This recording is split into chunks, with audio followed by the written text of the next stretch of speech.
लेकिन जब से सरकार आई है तब से इनकी प्रायोरिटी के अंदर स्वास्थ्य है ही नहीं। ये चिरंजीवी योजना को भी नहीं समझ पा रहे थे, फ्री मेडिसिन को नहीं समझ पा रहे थे। आज स्वास्थ्य की चिंता हर घर में होती है और हर गांव तक होती है। ये समझ के परे कि फ्री मेडिसिन, फ्री जांचें और फ्री इलाज, फ्री ऑपरेशन, ये हिंदुस्तान में 25 लाख का बीमा किसी राज्य में नहीं है और शायद दुनिया में भी नहीं हो कि जो फ्री इलाज, कैशलेस इलाज हो, कैशलेस। और ये स्कीम पॉपुलर पूरे देश में हुई है, सब राज्यों में हुई है।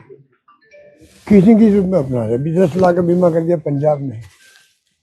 तो कहने का मतलब ये कि ये समझ क्यों नहीं पा रहे, राइट टू हेल्थ ये ऐसा अधिकार दिया गया हम लोगों ने आम जनता को। कहा कोई रिक्वेस्ट करने की जरूरत नहीं है, आपका अधिकार मिल जाएगा आपको कि स्वास्थ्य की चिंता सरकार को है। इतना बड़ा क्रांतिकारी निर्णय हमने किया, उसके बारे में अगर मंत्री जी कहे या सरकार कहे, जो कमेंट किए वो दुर्भाग्यपूर्ण है, मैं उसकी कंडम करता हूँ।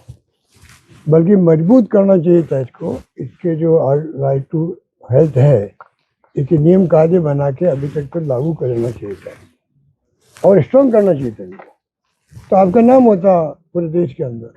आज राजस्थान की जो स्कीम है पूरी हर राज्य में उसकी चर्चा हो रही है।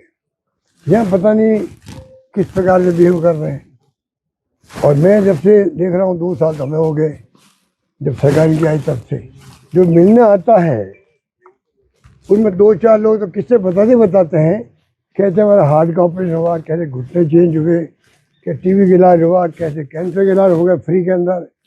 80,000 रुपये के इंजेक्शन होते हैं फ्री अंदर, फ्री मिल रहे हैं, पूरे ऑपरेशन फ्री हो रहे हैं। तो समझ के परे कि जो शिक्षा और स्वास्थ्य 2 ऐसी चीज़ें होती है, सरकार को लॉन्ग टर्म के लिए, आने वाली पीढ़ियों के लिए मजबूती से उनको मजबूत करना चाहिए। शिक्षा के क्षेत्र में भी अब अंग्रेजी स्कूल हमने खोली, कमज़ोर कर दिया उसको भी। इनकी प्रायोरिटी वो भी नहीं है क्योंकि हिंदी के जज्बात बनते ही लोग।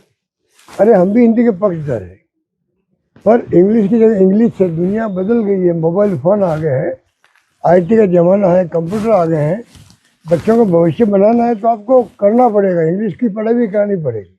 कोई प्रायोरिटी में नहीं है, तो इसकी प्रायोरिटी में कुछ है ही नहीं। ना सिंचाई, ना पानी, ना बिजली, ना शिक्षा, ना स्वास्थ्य, ना सड़कें। हमारी योजनाओं को कमज़ोर कर रहे हैं। अब कितनी मैं गिनाऊँ आपको मालूम है। अन्नपूर्णा किट योजना थी, अगर फोटो लगी हुई थी मुख्यमंत्री के रूप में मेरी, हटा देते आप, भजनलाल की फोटो लग जाती।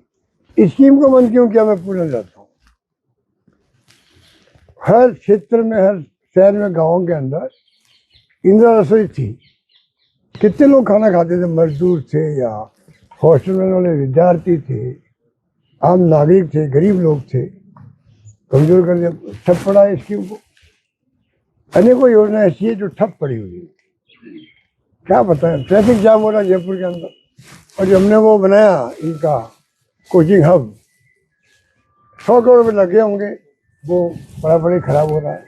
तो कहने का मतलब है कि सरकार जो है 2 साल बनाम 5 साल की बातें करती।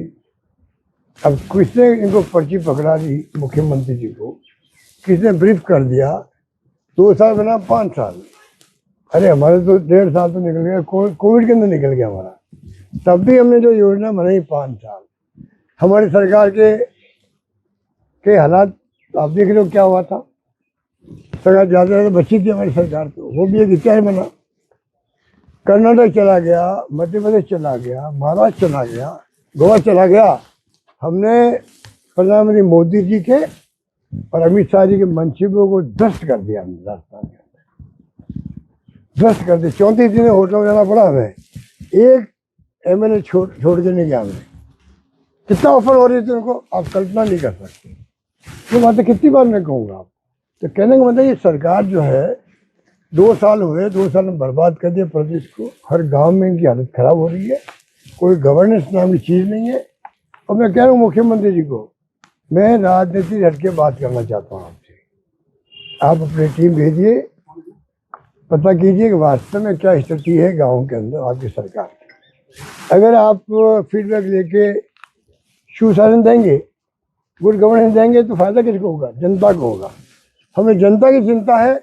अगर आपकी सरकार अच्छी चले, सुशासन हो, करप्शन नहीं हो, फायदा किसको होगा? जनता का होगा।